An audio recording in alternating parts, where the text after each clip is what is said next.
welcome to a brand new edition of Stupid News. No, I haven't forgotten about this series. You might have, but now you remember it, so good for you. Anyway, I really like doing these videos. It's really fun just showing you some stupid news stories that I pulled from mostly Reddit and sharing it with all of you, and all of you just, either face palming in disbelief or smashing your heads on your desk in disbelief, which, by the way, I'm not responsible if you get any concussions from that. Anyway, I pulled some really good stories this time. Some really disgusting, some face palmingly bad, and some that is just so fucking stupid and crazy that you'll probably be sitting there in disbelief. So anyways, without further stalling, let's get right into it. A Dutch YouTuber and his friend were arrested and jailed when they tried getting near Area 51. Two Dutch friends said they just wanted a good look at the mysterious Area 51 before leaving the US, but they ended up in a Nevada jail instead. Thijs Granzier, 20, and Govert Charles Wilhelmus. I'm terrible at pronouncing foreign names, I'm sorry.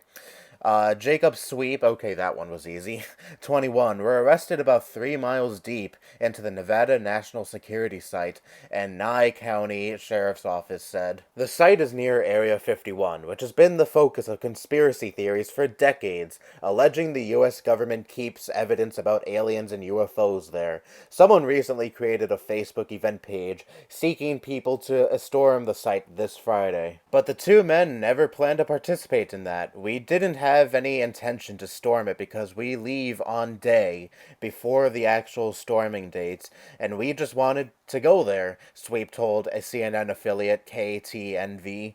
They just wanted to get a good view of it, he said. When arrested on September 10th, both men told deputies they could read, write, and speak English and had seen the no trespassing signs at the entrance of the site, but they said they wanted to take a look at the facility, police said. Granzier told authorities that he is a YouTuber. Deputies found cameras, a phone, a laptop, and a drone in the men's vehicle. What a bunch of fucking idiots, Jesus. I mean, you seriously didn't expect that, you'd probably end up being arrested after trying to potentially, go in and see this highly, highly secured facility that is the source of a lot of fucking secrets. Who knows if they're fucking real or not. But anyways, conspiracies aside, you really didn't expect that something like this could happen, potentially ending up in a jail cell because you tried to go in and see this facility. What did you think was going to happen? Did you really think that the security guards would be like, "Oh, yeah, we'll let you in. We'll let you see Area 51." No, they're obviously gonna fucking arrest you. And I honestly think the whole Area 51 shit that happened last month was stupid. I know it was a meme. I know most people didn't actually intend on going and storming Area 51. It was all for mostly shits and giggles, but still, there were some people that actually did go, and I was like, I posted this on Twitter. If something like this. If anyone storming Area 51 happened to die, I wouldn't feel sorry for them in the least bit, because those people are fucking retarded. Obviously, they would go to Area 51 and be blissfully unaware of the consequences, or not care about the consequences, and then end up getting shot or worse, killed by the security because they decided to be dumbasses and go to Area 51 and think, nothing bad is gonna happen if we tried that. Thankfully, nothing too terrible happened there, aside from these dumbasses getting arrested, but still, it was a possibility. But anyways, thank God the whole Area 51 meme is finally dead, and I don't know, maybe storming Area 51 Part 2 is gonna happen, and I'm not aware of this yet, but as far as I know, the meme is done and over with. Man's penis rots after he injected Vaseline to try to make it bigger. The unnamed 45-year-old man went to A&E after 5 days of suffering from an itchy sensation at the base of his member. Oh boy, get ready for this. He then noticed a significant buildup of fluid and ulcers on the shaft of his penis, which were starting to rot and bleed. The patient from the South Pacific Islands was feeling weak and suffering fevers. He then told doctors that he had self-injected petroleum jelly into his shaft 2 years earlier in an attempt to boost his penis size. Writing in a journal published in Urology Case Reports, Dr. Amir Amin said the man was an unwell-looking man with high fevers. He added that the penile shaft was grossly deformed, tender, and a serious buildup of fluid. There were also small patches of visible rotting flesh, and he was diagnosed with a condition called Fournier's gangrene, a life-threatening flesh-eating bug of the genitals. He was rushed into the operating theater where surgeons removed the dead flesh and drained pus-filled pockets along his shaft. The man was taken to intensive care to recover ahead of further surgery planned for the next day. In total, he needed 3 operations to remove all of the infected and rotted tissue, mostly involving the scrotum, doctors said. By his 10th day in the hospital, his fevers had settled and his blood had stabilized. He was transferred to the plastic surgery team, who performed multiple skin grafts on his penis and scrotum. The man was allowed home from hospital after a month. I'm gonna really struggle finding a picture related to this story, but anyway, I don't have too much to say here, but I find it kind of funny that, the man did this originally to increase his penis size, and probably after this operation, his penis size decreased because they had to get rid of all the rotting flesh off of his penis and all the fucking infected parts of his penis. His penis is probably much smaller now, thanks to his stupid fucking mistake. And here's the thing, dude, like, having a dick on the smaller side isn't all that detrimental. It isn't that terrible. I mean, there are women out there who actually prefer smaller dicks, you know. After doing some extensive research. See what I did there? Whatever. Anyway, which was actually just me looking at the threads on Reddit, asking people, asking women what kind of penis sizes do they prefer. There are some women who said, yeah, I actually do prefer smaller dicks because bigger dicks are uncomfortable. I don't like bigger dicks inside of me. It doesn't feel as good. I much prefer dicks that are on the smaller side. Of course, they don't like little 2-inchers, I'm sure, but just average size or a little bit below average, they are fine with that, dude. I'm sure you would have found a woman who would have loved your dick size. It probably would have been perfect for her, and happy sexual relationship for you. But no, you fucking blew it, and now your dick is all rotted away mostly, and you have to have plastic surgery done on it, and it's probably even smaller than before. And where the fuck did he get the idea to inject Vaseline into his dick? I mean, has that worked in the past? Have people actually done that before, and their penis size actually increased from doing that? I don't know. It's about as stupid as those fucking stupid porn ads about the pills that will magically increase your penis size. Yeah, because those totally aren't a scam at all. Anyway, let's move on from this incredibly uncomfortable story, shall we? Man plots to kill wife, ends up paralyzed, prosecutors say. A Florida man, of course, is in a Virginia jail after his stepdaughter shot him in what prosecutors call an act of self-defense. Henry Herbig, 65, spent weeks planning his wife's murder, according to investigators. Then on September 8th, Virginia Beach police found 2 women attacked and Herbig suffering from a gunshot wound at a home. They found a journal in the front seat of Herbig's car, which was parked out front. Details of an alleged plan to kill his estranged wife filled the pages. Herbig drove to Virginia Beach from his home in Florida to carry out the attack, police say. They said he went through a lot of steps to ensure he couldn't be tracked. He left his cell phone at his home in Florida, so he couldn't be pinged by GPS. He used cash to avoid credit cards. He only stopped at mom and pop shops, so he wouldn't be recorded on any security cameras, and he avoided tolls. Prosecutors say once he was in Virginia, he put on a disguise, which included a wig, and went to the house with a gun and a large wrench. They told the court he had a bag full of zip ties, duct tape, and garbage bags. Investigators say he prefers to attack his stepdaughter, hitting her over the head with a wrench, and then used the same weapon on his wife. She suffered severe injuries to her face. His stepdaughter stopped the attack when she shot him, which severed his spine. Now, Herbig will never walk again. Herbig's attorneys argued he should be out on bond because the jail can't provide the adequate care he needs to survive. A judge denied that request, saying Herbig is still a danger to society. Herbig's charges aggravated malicious wounding and breaking and entering, but prosecutors plan to keep those charges when the case goes to court. Herbig will remain in jail until a preliminary hearing on December 6th. Wow. Talk about getting your just desserts, am I right? I know his wife suffered severe face injury, or his stepdaughter, whatever. Both of them were injured really, really badly. But still, I'm glad this asshole will never be able to walk again. I'm glad he is paralyzed. I have zero sympathy for this douchebag after what he tried to do, and after what he did, which was severely injure both his stepdaughter and his wife. And also, he tried to kill his wife, so yeah. Zero sympathy for this douchebag. I'm glad he could never walk again, and he got exactly what the fuck was coming to him. I'm so happy that this happened, and this could really only happen to a Florida man, right? Only a Florida man can have this extensive plan to kill their wife and, do everything they need to do in order to not be tracked, and everything is going fine. He even got a fucking disguise when he went out to kill his wife. He did all of that only to have his plan severely backfire on him in a hilarious way. And again, this can really only happen to a Florida man. Oh god, residents in Florida never cease to amaze me and make me laugh on the floor. Keep doing that, Florida. Keep doing that. I don't know what the fuck it is about Florida that attracts all of these retards, especially people like this who, fail fucking miserably along with most of the other Florida man stories. They're just so hilarious. Again, I don't know what the fuck it is about Florida that attracts these people.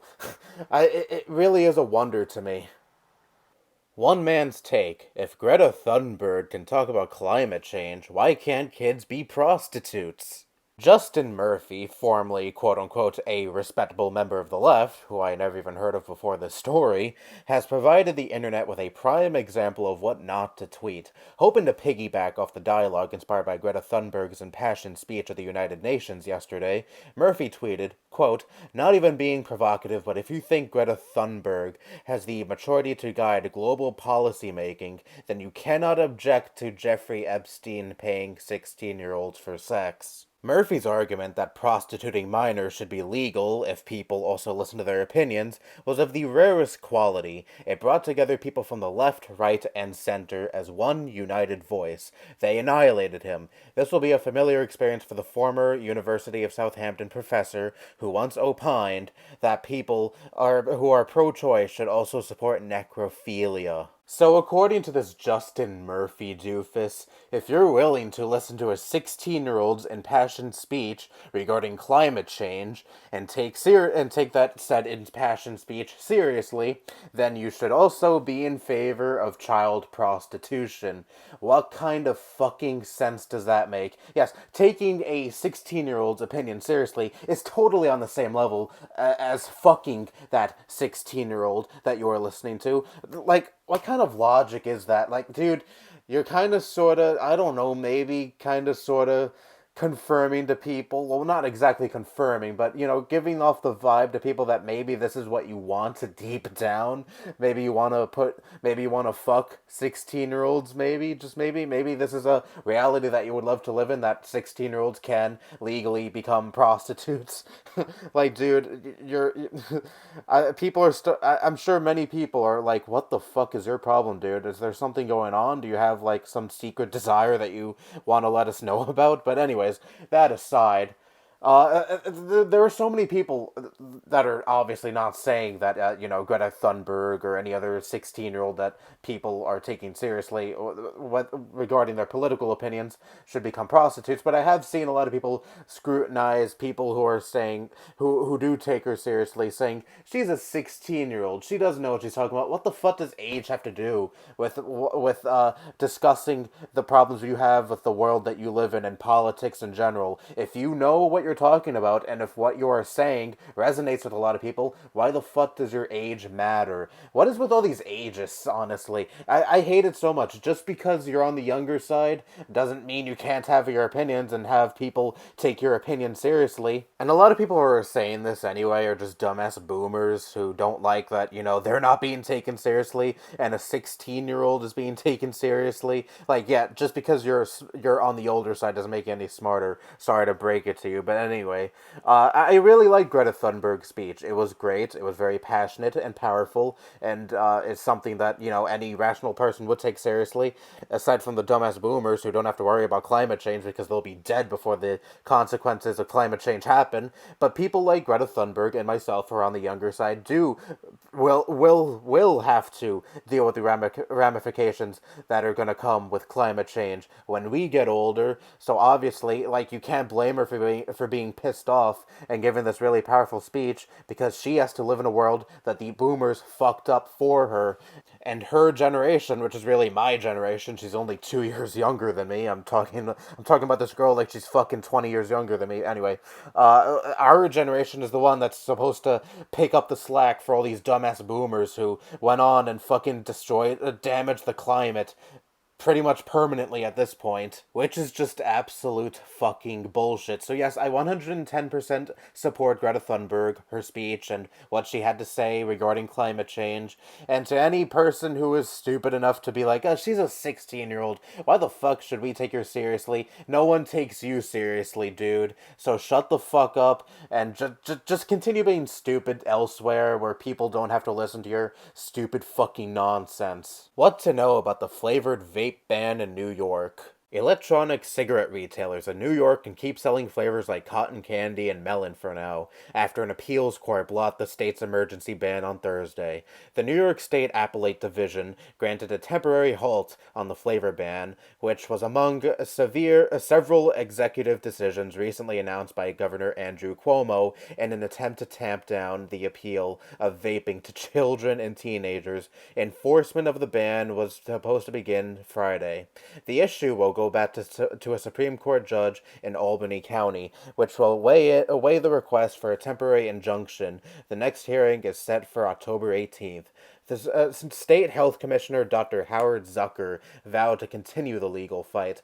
While the court's ruling temporarily delays our scheduled enforcement of this ban, it will not deter us from using every tool at our disposal to address this crisis, he said in a statement. Make no mistake, this is a public health emergency that demands immediate action to help ensure the well-being of our children, and we're confident that once the court hears our argument, they will agree. Cuomo has accused companies of using candy and fruit-flavored products to lure children and teens into becoming addicted to nicotine. After the ban was passed on September 17th, Cuomo directed Zucker to review the use of appeal of menthol and flavored vaping products as well.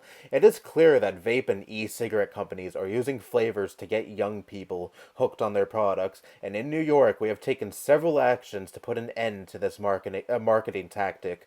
Cuomo said on September 26th, we can't sit back and wait for the federal government to take action while a whole new generation becomes addicted to nicotine, and this ban on the sale of menthol flavors further enhances our efforts to protect young people from forming dangerous lifelong habits. The governor's sudden push to rein in the vaping industry also comes amid a deadly outbreak of severe lung illnesses believed to be related to using products containing THC, the psychoactive chemical in marijuana, and nicotine in the state and across the country. So, Cuomo and every other politician who is currently fighting to ban vape, let me ask you a question. When are you going to do something about cigarettes? Actual cigarettes, not e-cigarettes, actual cigarettes. Or when are you going to ban those? Because, let's see, last I checked, let's see on Google, how many people die of cigarettes per year? In America, at least. 480,000. And how many people have died from vaping currently, as of now? As of October 8th, there have been 1,080 vaping illnesses and 23 deaths. 23 deaths versus 480,000 a year. Like, Do you not see the big difference there? 23 versus 480,000. Okay, yes, I do get it. Vaping isn't 100% healthy. It's not the best to do, of course, but compared to cigarettes, the amount of deaths vaping has caused is minuscule, even smaller than minuscule, a tiny little speck, because it is nowhere near the amount of people, nowhere near the amount of people have died vaping as they did with with cigarettes. Okay, cigarettes is far more dangerous, and yet you decide to go after vaping, the less harmful substance, and yet you just don't care about cigarettes. Oh wait, because you like smoking cigarettes. All these boomers who are freaking the fuck out over vaping and want to stop and want to try to ban vaping to protect the children. I just vomited in my mouth after saying that. Anyway, all these boomers who are freaking the fuck out over vaping and want to try to ban it, they like smoking, and they're not going to. They would never let a smoking ban go through because that's a pastime they enjoy. And since vaping usually appeals to the more younger people in their early 20s, and yes, teens do it too, which I don't agree with. I think there should be stricter laws in place to prevent people under the age of 21 maybe to vape. Of course, I support that, even though I myself have vaped underage, but whatever. Anyway, I agree with that, but you would see all these boomers flipping the fuck out if there was some kind of push to ban cigarettes. You would see them outraged, but they all want to see vaping gone because it's some new thing that they don't understand. Yes, I get it. You don't like it. You don't like that your kids are vaping. Okay, then how about you be a better fucking parent and make sure that they don't vape anymore, okay? Why don't you step in and do your job as a parent? Parent your kid better. Watch after them better, okay? How about you do that instead of trying to take away vaping for everyone else, including the people who vape because they wanted to get off cigarettes, like my father, the last time I saw him, which was like 4 years ago. I saw him smoking a vape pen aside from actual cigarettes because he used to be a hardcore smoker and he has tried numerous times to get off cigarettes, and I don't even know if he succeeded because again I haven't seen him in years, but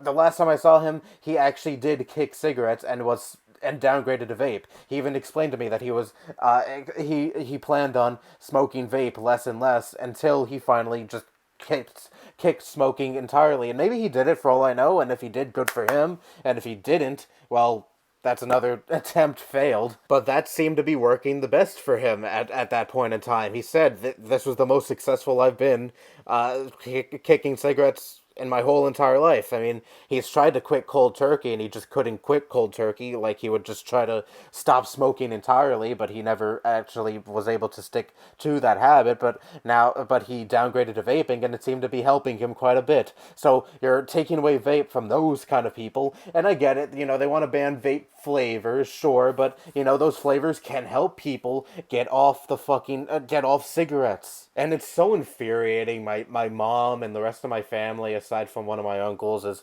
100% for the vape ban because they just don't fucking understand. They're like, oh my god, all these kids are getting hooked on vape. It should be banned. Yes, and you know what? Kids also smoke cigarettes. Kids drink beer. Those things aren't outlawed. I mean, yeah, I know prohibition happened, but that was a massive fucking failure. You don't see anyone trying to get rid of normal cigarettes or get rid of any alcohol.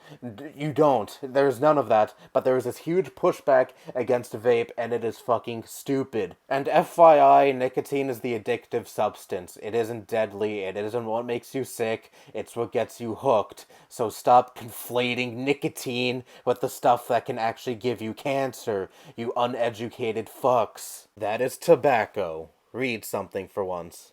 Anyway, I'm done here. And so that concludes the September of 2019 edition of Stupid News. If you have a stupid news story that you would like me to potentially cover in a future edition of Stupid News, then either submit a stupid news story in my Discord server. I have a channel on my Discord server completely dedicated to stupid news stories that people submit to all the time, and I certainly enjoy reading all the stupid news articles that people send my way, and I either laugh because they're either so fucking stupid or just lose my faith in humanity even more, or do both in most cases. Or alternatively, you could at me on Twitter with a stupid news article that you would like me to potentially cover in a future edition of Stupid News. Either way is good, but your best bet is Discord, honestly. But anyway, you have those options either way. So, with all that said, I really need to go clear my head now after intaking all the stupidity. Holy shit. But anyways, that's all the stupid news that I had to report on for now. Bye-bye.